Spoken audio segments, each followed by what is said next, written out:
Không.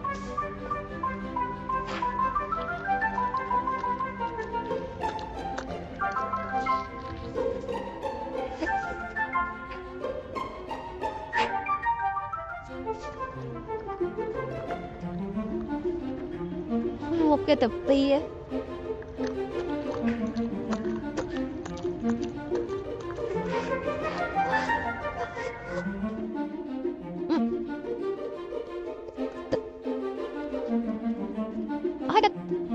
Hai cái đẹp áo ơi.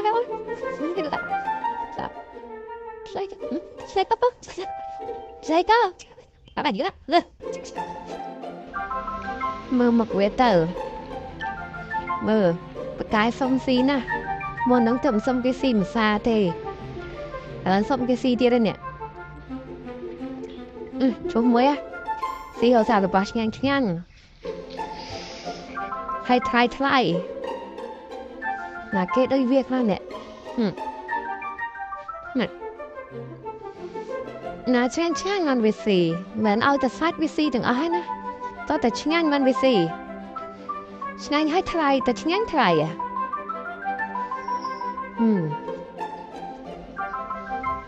Hay xịt ban nè.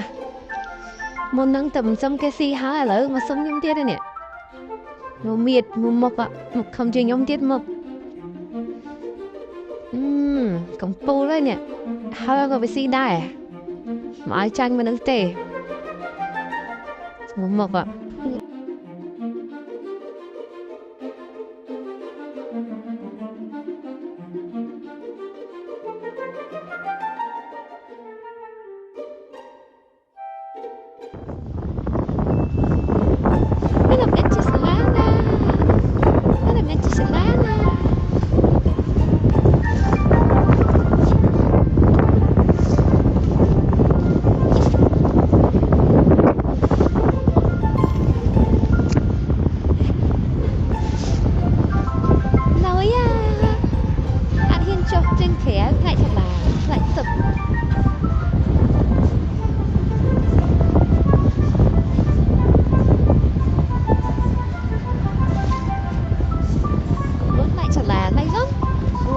Rồi vậy.